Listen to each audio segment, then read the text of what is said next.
Good. So welcome, Sarah. It's nice to see you again.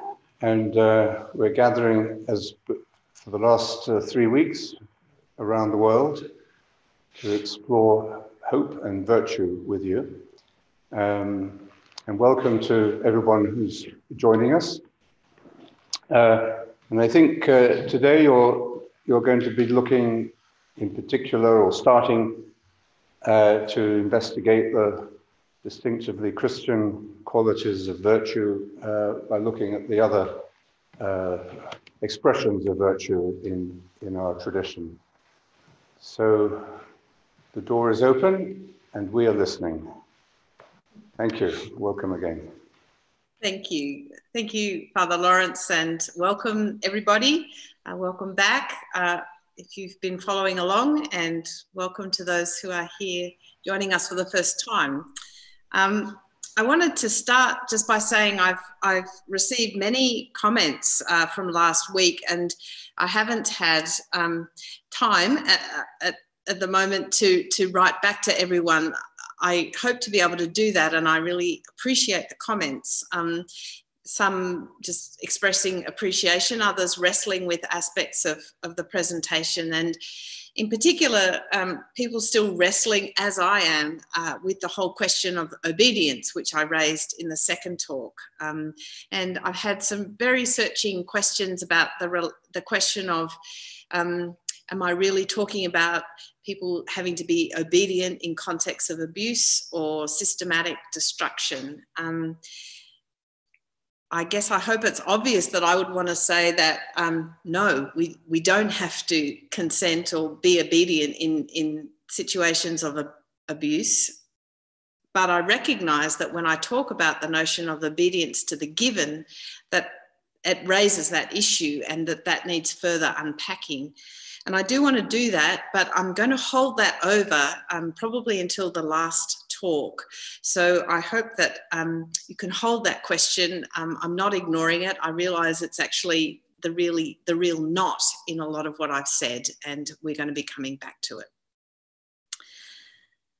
But this evening, I wanted to move to talk a little bit more generally about the broader shape of the Christian moral life or Christian virtue. As you know, we've been exploring what constitutes holy living or the life of virtue. And this exploration implies some conception of what human life is and is for. After all, if we're to know what is good for us to be and do, we have to tell some story about the kind of being we are. We must have some vision of our purpose and meaning and what it would look like for it to be fulfilled. How do we come by this vision? Well, Christianity says the life, death, and resurrection of Jesus reveals the deepest nature of human being and the human vocation. It does this by making known the animating source of our life and what it looks like for human being, relationships, words, and actions to be conformed to our true nature. I want to draw out two dimensions of this understanding. One is that Jesus reveals the nature of God. According to the testimony of the Christian tradition, he does not just tell us this information, he is this information. That's what the incarnation is about. Theologian James Allison says, Jesus is God's living interpretation of God's self to us at our level. His whole human, bodily, relational life communicates the truth about God and, as Allison puts it, proves God's goodness to us. His way of being and praying subverts any notion of God as violent and vengeful. or of God's relationship to humanity as capricious, conditional, or excluding. God is good, and this goodness is the source of our life and of all life. This understanding that the human Jesus communicates God to us has then a significant corollary. For what it reveals is that a human life is capable of communicating God, of incarnating God. In fact, it shows that to incarnate God is the fulfillment of human being. The ultimate vocation of a human life is to grow in God's likeness, or to be human as Jesus was human.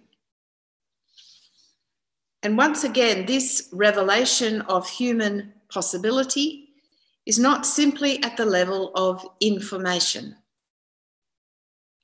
Alison notes that by giving us a living human acting out of the criterion for what God is really like, Jesus has also interacted with our structure of meaning and being in such a way that it will never be the same again.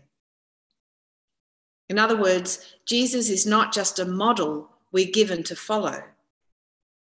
With our imaginations transformed by his story and through the gift of his Spirit, we've received the possibility of sharing this life from the inside. Well, last week we explored what our tradition calls the theological virtues, the virtues of faith, hope, and love. These are the fundamental dispositions that grow in us as we deepen our receptivity to God's Spirit. The virtue of faith transforms our sense of the ground on which we stand and enables our trust in God's goodness. The virtue of hope is what enables us to forge, as Jesus did, a counter story in the midst of the world's violence and in the face of temptations to despair. Hope is experienced as new possibility and as renewed energy to live from and into God's promised future. And love is about seeing as God sees, seeing ourselves, seeing others, seeing everything whole. It's a reverence for people and things and the natural world as they are in themselves, not just for what they offer me or because of the way they fulfill my needs or respond to my agenda. These theological virtues reflect the nature of God, who is steadfast and true, who is reconciling and renewing, and who is endlessly turned to the other so that what is not God might be. Our infusion by these virtues shapes and characterizes our deepest responsivity to life. This doesn't mean we never doubt or despair or struggle to love our neighbour as ourselves. Nevertheless, these qualities of being inform everything we are and do and say. They flow through us and make us more like God. And last week we spoke of divinization, the process by which we, like Christ, become more like a living interpretation of God's self, so as to bring the presence and energy of divine life to our daily round. And this is why the Catechism teaches that the theological virtues are the foundation of Christian moral activity. They animate it and give it its special character. In moral theology then, or Christian ethics, these fundamental dispositions, these theological virtues, are usually categorized as operating at a different level from other so-called human or moral virtues. The Catechism says that human virtues, as opposed to theological virtues, are firm attitudes, stable dispositions, habitual perfections of intellect and will that govern our actions, order our passions, and guide our conduct according to reason and faith. Unlike the theological virtues, which are infused by grace, the moral virtues are said to be acquired by human effort.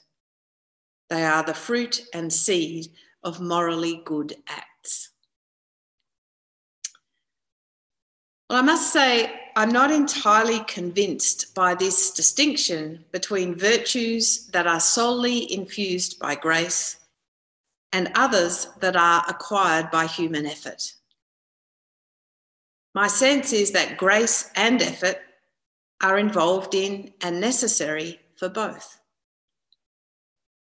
In relation to faith, hope, and love, it's true we cannot make them happen in us at will.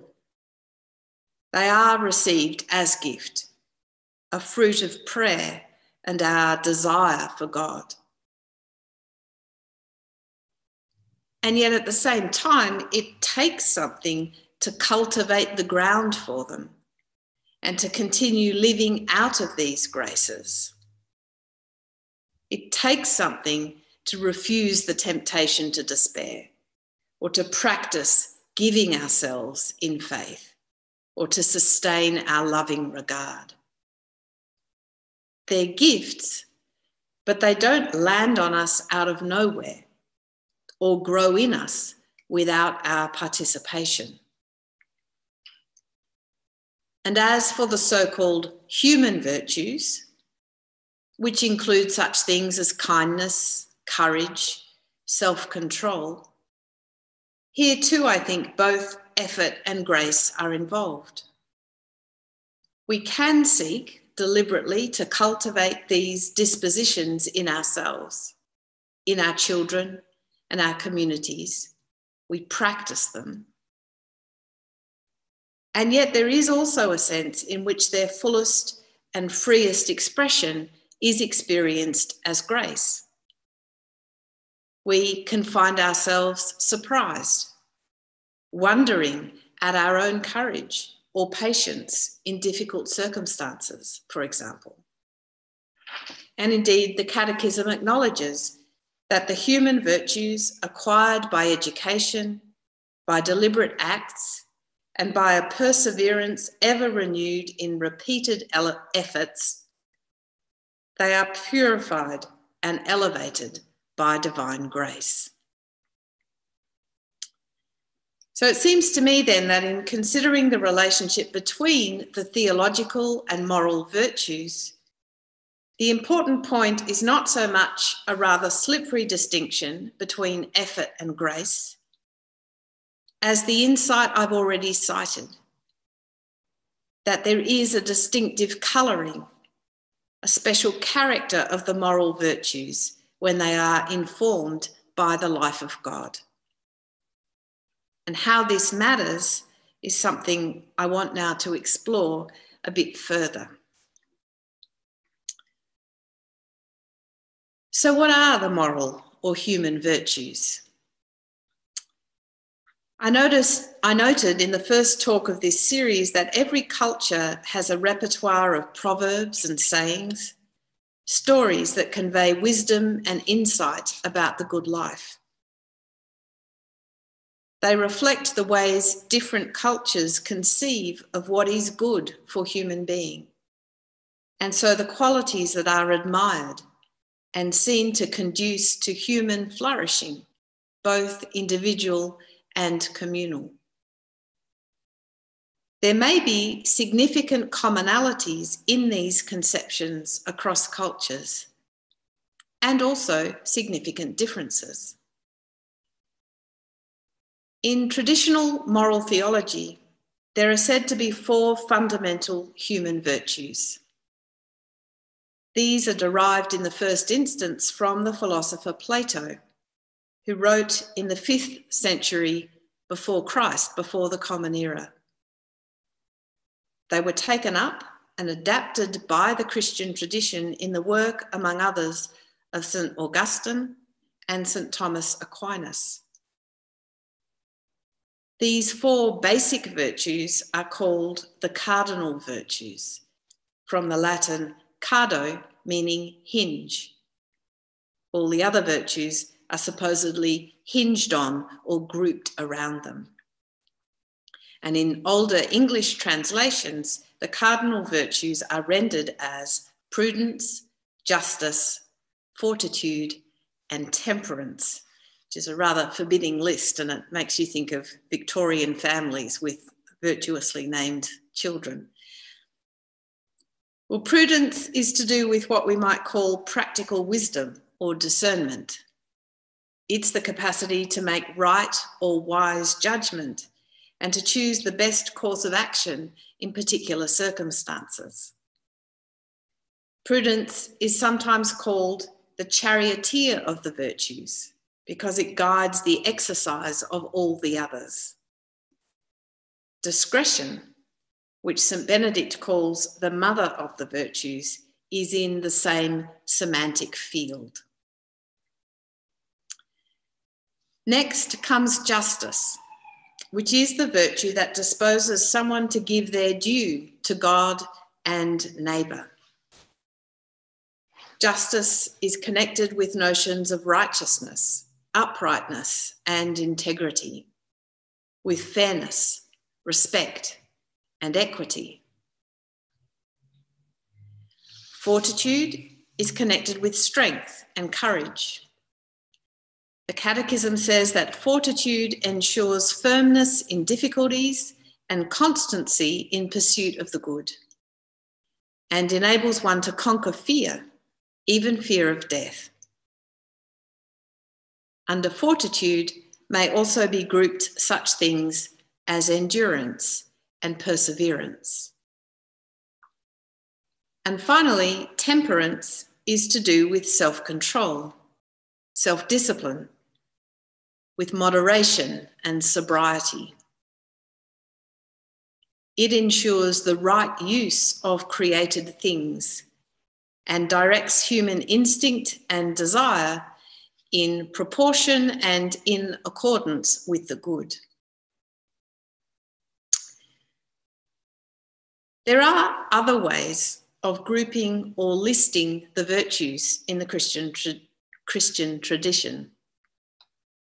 In the Middle Ages, a list of 7 virtues juxtaposed with the 7 deadly sins was popular. The virtues named were chastity, temperance, charity, diligence, patience, kindness, and humility. And in the New Testament itself, one of the key lists of virtue comes from St. Paul's letter to the Galatians, where he describes the fruit of the Spirit in human life as love, joy, peace, patience, kindness, generosity, faithfulness, gentleness or humility, and self-control. And maybe you have your own personal list of your favourite virtues, or your own way of expressing the dispositions that are expressed by these traditional groupings. Well, I said just now that in terms of conceptions of the good life, there may be significant commonalities across cultures and also some significant differences. It's not part of my aim here to claim that the virtues named in the Christian tradition are exclusive to this tradition. Clearly they're not, and that they encompass a wide range of both religious and humanistic traditions, nor is it part of my aim to say that they are exhaustive of human possibility for the good. But what I am hoping is that we might deepen our conception of the good life as it is understood by our tradition, such that we may be clearer about the gift it seeks to be and bring. And in particular, I'm interested to explore whether we can give an account of the underlying logic of the human virtues as they are identified in Christianity. How do these virtues relate to one another? What is it about the Christian conception of the good that commends these particular habits of being? I'm going to come at this in the first instance by saying something about one of the virtues or dispositions which is key for Christian life, but which is considered not to be a virtue at all in the culture into which Christianity erupted in the first century. The virtue in question is humility. The contrasting evaluations of this virtue help us to identify some important themes. And in what follows, I want to acknowledge my debt to the work of an Australian theologian who is also a friend, Jane Fulcher, and who has written a wonderful book on the virtue of humility.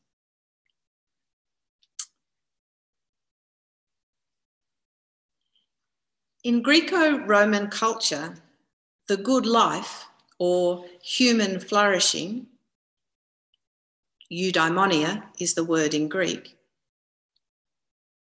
that's connected to a certain kind of appearance in the public realm. Virtue is what enables you to carve out an impressive presence before others. It's not that the good life can be wholly reduced to the achievement of honour, status, or wealth. Aristotle's Ethics, for example, does not reductively identify virtue with worldly success. You might remember the 1980s film Wall Street, in which the detestable banker Gordon Gekko proclaims that greed is good. This is not Aristotle's view. He thinks it possible that someone might be wealthy or powerful, yet lack such virtues as courage or wisdom, and so lack true well-being or flourishing. Yet at the same time, a certain degree of honour, acclaim, and even wealth is, in his view, constitutive of the good life. And the idea that you could be poor, lowly, despised or humiliated and still be virtuous would for him have been utterly incomprehensible. And this is best understood in the light of his characterization of what he calls magnanimity or great-souledness. On Aristotle's account, magnanimity and the capacity to be magnanimous is the crown of the virtues. It's an essentially aristocratic disposition, which involves excellence in all the virtues, suffused with what might be called an aura of effortless superiority. At one level, the magnanimous man, and it is necessarily a man, will be detached from external goods such as wealth and power. To care too much about these things is vulgar. Likewise, he will not be overly flattered by the attention and admiration of lesser men. To care too much about this is also beneath his dignity. Yet at the same time, such a man will be intensely aware of the honour due to his position, for he sits at the top of the patronage system and must never be a debtor. He is, says Aristotle, disposed to confer benefits, but is ashamed to accept them, because the one is the act of a superior and the other that of an inferior. This is why he must differentiate himself from any form of servitude. He cannot live in dependence upon someone else, and his own service of others takes the form of a carefully calibrated exercise of superiority and condescension. With this ideal of aristocratic magnanimity, we are, as Jane Fulcher notes, a world away from the Christian commonplace of servant leadership. In Aristotle's conception, human well-being or flourishing and the possession of virtue are fundamentally related to the accumulation of honour. Understanding this context makes it clear why humility can never be considered a virtue in his world. So where does this leave us? I've taken this little digression because I think it helps us see more clearly two fundamental and profoundly countercultural features of the logic of Christian virtue. One we've already noted. It is that on the Christian vision, and unlike in the Greco-Roman world, the virtuous life is sourced in and oriented towards God, rather than the pursuit of human glory or praise. If God is not properly honoured in your social milieu, this makes it possible that you can be truly virtuous or good while being despised in the eyes of the world. 1 Peter explicitly reminds his readers of this truth. If any of you suffer as a Christian, do not consider it a disgrace, but glorify God because you bear this name. The second countercultural feature is that what counts as virtue must be defined with reference to who God is and what God is bringing about. And what is God up to? Well, according to the Christian vision, God is humbling God's self so as to remake the frontiers of human belonging. As the famous hymn in Paul's letter to the Philippians expresses it, though Christ was in the form of God, he emptied himself, taking the form of a slave, and being found in human form, he humbled himself and became obedient to the point of death, even death on a cross. This he did so as to release humanity from the power of death over life and to enable a new kind of human solidarity. And the shape of this new solidarity was evident in Jesus' ministry. He established a community which included those considered outliers in terms of their belonging to Israel, and which encompassed relationships with the outcast and the unclean. In his resurrection, he empowered his followers to extend this community to the ends of the earth. This was not a bid for tyrannical rule, but an invitation to all, Jew and Gentile, slave and free, men and women, to find a new belonging to God and so to one another by means of his hospitality and call.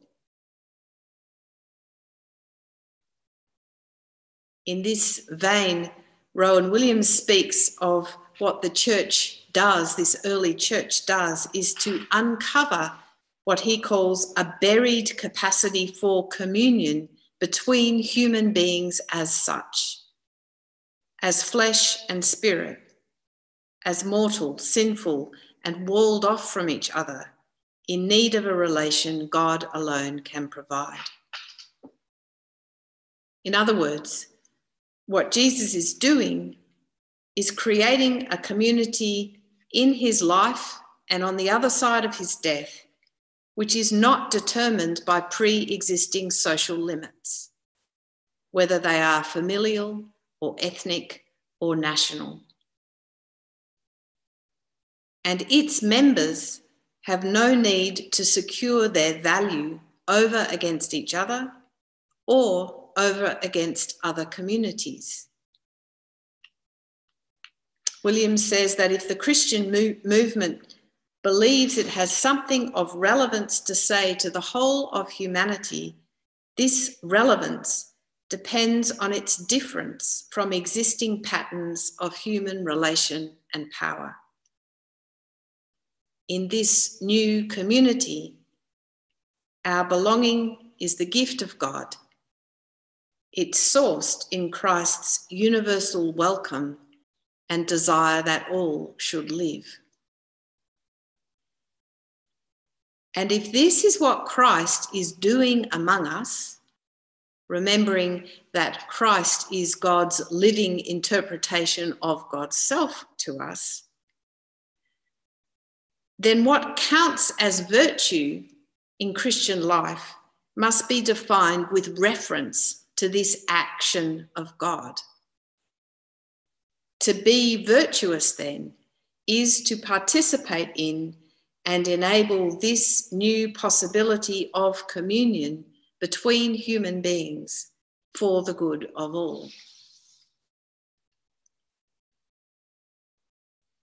If you read the first letter of Peter, which has been the text we've been touching into over this series, here are some of the exhortations that leap from the page. Now that you have purified your souls by your obedience to the truth, so that you have genuine mutual love, love one another deeply from the heart. And again, have unity of spirit, sympathy, love for one another, a tender heart, and a humble mind. Be serious and discipline yourselves for the sake of your prayers. Above all, maintain constant love for one another, for love covers a multitude of sins. Be hospitable to one another without complaining. Like good stewards of the manifold grace of God, serve one another with whatever gift each of you has received. And again, I exhort the elders among you to tend the flock of God that is in your care, exercising the oversight, not under compulsion, but willingly, as God would have you do it, not for sordid gain, but eagerly. Do not lord it over those in your charge, but be examples to the flock. And all of you must clothe yourselves with humility in your dealings with one another. I wonder what you notice about these various exhortations. What strikes me is the sense in which they are oriented around the formation of a certain kind and a certain quality of communal life. It's a way of being together, characterized by mutual humility, a giving way of the self to the other, which replaces rivalrous competition for honour.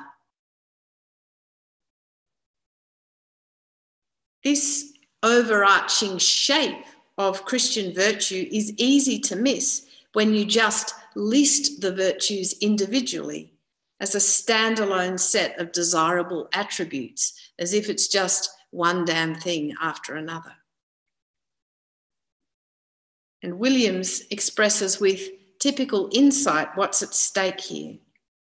He says that the relation of Christians to each other is one of building up.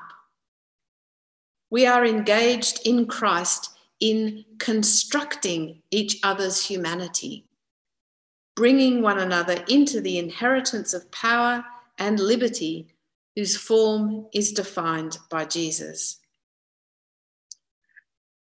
And it's significant to think how this understanding of how Christian virtue works, what it's for, how it affects the particular quality of each of the virtues commended.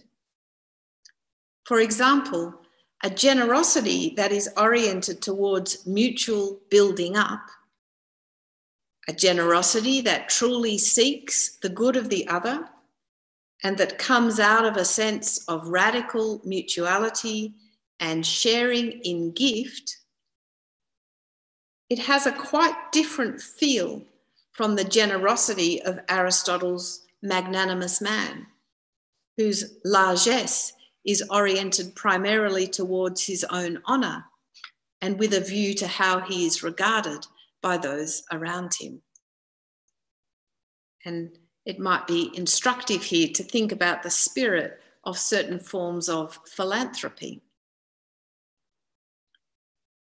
The courage that sustains someone in undergoing false accusation or persecution, and so social rejection, for the sake of commitment to what is discerned to be the will of God, will be quite different from the courage that displays itself dashingly before others on the field of battle. And as for justice, Simone Weil says that the supernatural virtue of justice consists in behaving as though there were equality when one is the stronger in an unequal relationship. And to illustrate what that might look like, imagine someone emerging from an encounter at Centrelink, is the Australian office that gives unemployment benefits, but whatever the welfare unemployment benefit place is in your context. Someone's had an encounter there. They might come away from it saying, I wasn't denied any of my rights. The person who served me did everything by the book and I got all I was entitled to. But I feel humiliated by how I was treated. Justice, in a case like this, at least of a sort, has been served. The rules followed. The legislated entitlements delivered. But something deeply and humanly necessary has been denied. And that denial is experienced as diminishing, even violating. If you think of Jesus in the Gospels, there's a very different spirit at work.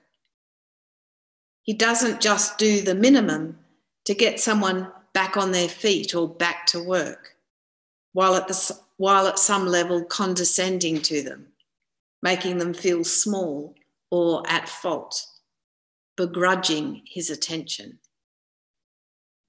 Quite the contrary. His way of being with others involved strengthening the wholeness in each person, often releasing them from bondage or limitation at many levels. And in the Christian vision, it is only justice of this kind that actually does justice to the other.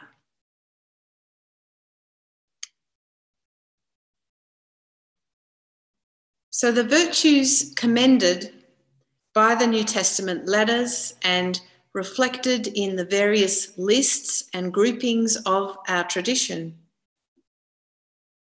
they are, on the one hand, ways of being that reflect and participate in God's way of being towards us. And this means that persons and communities who practice these virtues constitute an embodied witness to the shape and power of God in human life, which is the power to recreate, to liberate, to enable one another's fuller being and truth. And this is what it means to say that living in accord with these virtues glorifies God. And these are ways of being that constitute a Christian community as a distinctive kind of sociality. Churches are not supposed to be communities of the cloyingly nice, people who are conflict averse or pusillanimous. The church, says Williams, is that form of human association whose concern is the possibility of unrestricted community and of shared and cooperative freedom among people. To say this does not entail claiming that other kinds of community may not share or seek to live out this same concern. And nor does it mean being blind to the manifold failures of the church, very often to be what it is called to be. It is, however, to recognise that there is a necessarily communal dimension to both the practice and the outworking of a necessarily communal dimension to both the practice and the outworking of virtue on Christian understanding.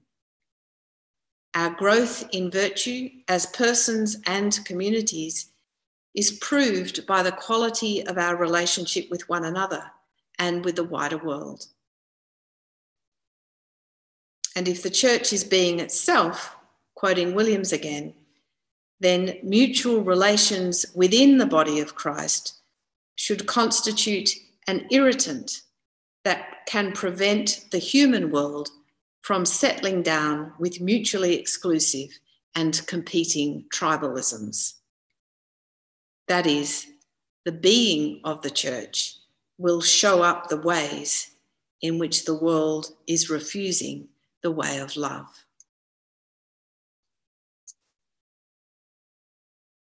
So let me bring this reflection to a close. Tonight, I've tried to say something about the shape of the human or moral virtues on Christian conception. I've suggested that in contrast to Aristotelian virtue, Christian virtue is not defined by the good life, conceived simply as doing well or being well regarded in human terms. We are answerable to the being of God. And in Christ, that being is revealed as oriented to the formation of a new kind of community, one that enjoys radical communion with God and with potentially every other.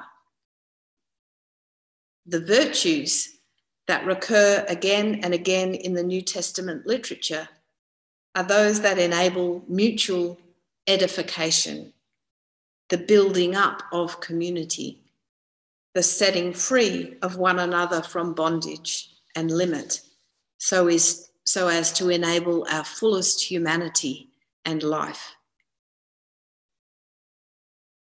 All this makes available the basis for the way that Christian communities engage with the life and sociality of the world.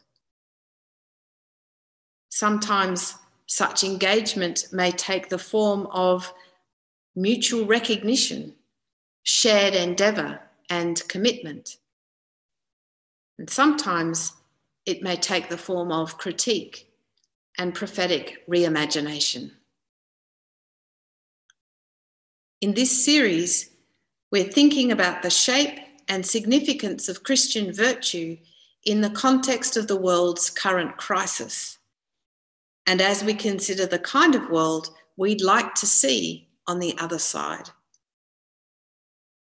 So next week, I hope to raise the question of what our understanding of the good life might mean more directly for our participation in the life of the world. And in fear and trembling, I want to have a go at the question of politics. The end. Thank you, Sarah. It sounds like a beginning. Excellent. Thank you. Thank you. I think you were exploring the logic, underlying logic, you were saying, of these virtues. And in a way, the first question I'd like to put to you, and then there are some other ones coming up, is this question of, it seems to me what you're saying in a way leads to a possible logical conclusion that there is an inherent contradiction or an incompatibility between this classical virtue of Aristotle and of the Christian vision of virtue, and what Christianity in the sort of Victorian kind of public school sort of way thought of as virtue is really more Aristotelian, or even Jane Austen, you know, with the people condescendingly going down to the village to give some handouts to the poor and so on, without really questioning why they are poor. So it's quite if not a condemnation, quite an indictment of our Christian complacency about being virtuous just because we're doing a few good things. So the question I would have in a way is, can Christian virtue be urbane and civilized, or does it always need to be marginal?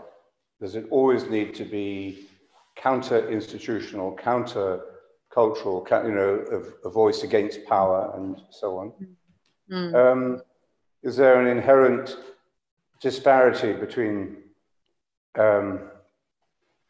these two visions? And is that what we see when Jesus responds to Pilate, you know, my kingdom, yes, I am a king, but my kingdom is not of this world.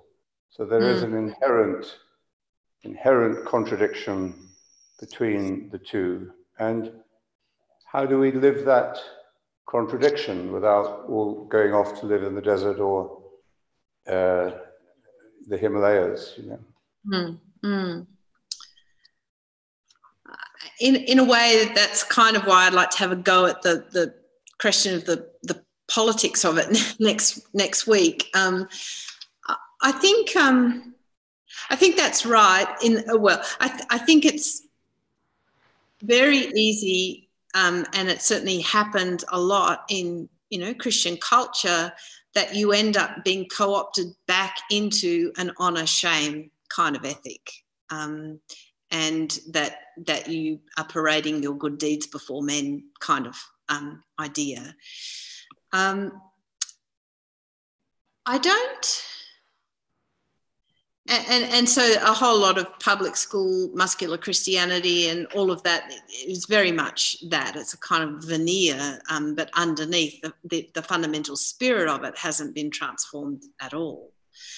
I wonder about whether you always have to just go off, either be sectarian or go off into a desert, or be like Simone Weil, who was really, to use William's words, an irritant, like a kind of one of those sort of uncomfortable prophetic voices that people didn't, you know, felt uncomfortable to be around.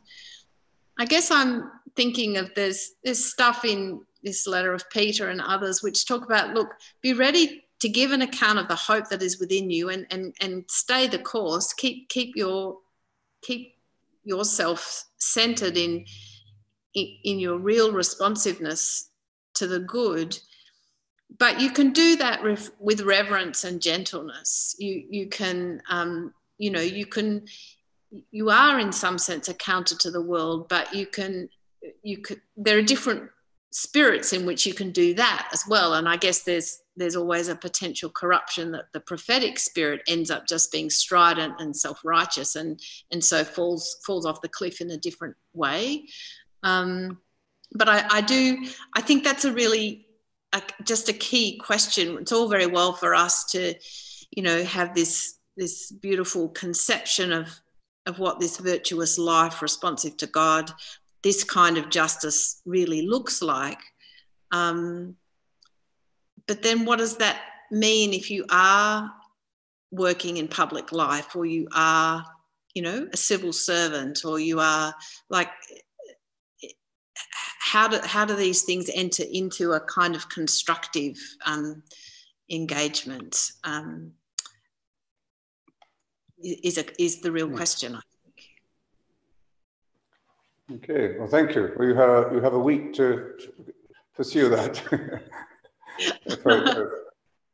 So there are three other questions I think we have time for. From Anne Cogdwell, how do you explain the discrepancy between the image of God in the Old Testament and the nature of God as revealed in the person of Jesus? How do you explain the difference between the God of the Old Testament and the God of Jesus? Well, I guess my brief answer to that, but I know it's a complicated question, but my brief answer to that is it's not entirely a discrepancy. This whole idea, I prefer, go and learn what this means. I desire mercy and not sacrifice. And what does the Lord require of you? A justice and a contrite heart. And I don't just want your, empty worship, that kind of idea. So that seems consistent with the kind of vision of God that Jesus is living out of. I guess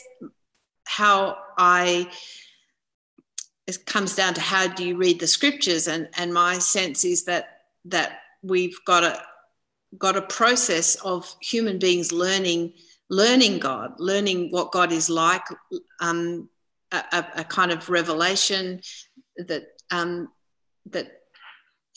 is received and deepened over time, and that I guess part of the Christian vision. Again, you've got to be careful here not just to supersede the Hebrew scriptures or be supersessionist, but I do, it's part of the Christian claim that we see who God is most clearly in the light of Jesus, and that Jesus is our key for reading the whole text. And so he becomes the kind of interpretive key, would be my brief answer to that. That's a big question. Another question from, not quite sure where from a young woman. She says, as a younger female member of the human family, I find when I act or communicate with deep love, especially in professional contexts where there is injustice, I am met with suggestions that I'm being naive. Do you have any suggestions in finding strength in these moments? Well, I think this question very much connects with the question you asked, Lawrence, doesn't it? Which is about, are there this fundamental disjunction between this quality of being, or this kind of virtue, and what the world takes as sensible or appropriate? So in terms of finding strength, I mean, I guess I think this is where something like the virtue of wisdom, discernment, in the old language, prudence or discretion, is to be exercised, because part of it is how do I live that out in this context in a way that isn't. I mean, we don't have a duty to be martyred every day, so it kind of, there's the opportunity to use some discernment in how you live that out. But in terms of finding strength, I think this is where the question of prayer and of remaining centered for yourself in that love, in that reality is the really important thing, because you may or may not be ignored, but there's something about an authority that comes out of living connected to that truth, which can't just be dismissed as naive. So I think it's that kind of really being deeply grounded in that reality of love, you know, that it then has you be someone like Jesus, you know, speaks with authority and not like everybody else. But I don't say it's easy, and you know, and especially when you're young and female and dismissed, you know, for cultural reasons, it's not easy. Yeah. Thank you. Maria Pereira thanks you and says you've given a real insight into Aristotelian magnanimity. She's asking this question: do the two main divisions within the Christian understanding lie between humility and servitude? This is the division between magnanimity and the Christian understanding. I think so. Yeah. I think in terms of this overall vision of magnanimity, I should say I'm not an expert in Aristotelian ethics, but my sense is that yes, this humility is the kind of countervailing dynamic. I'm not sure if I'd say servitude so much as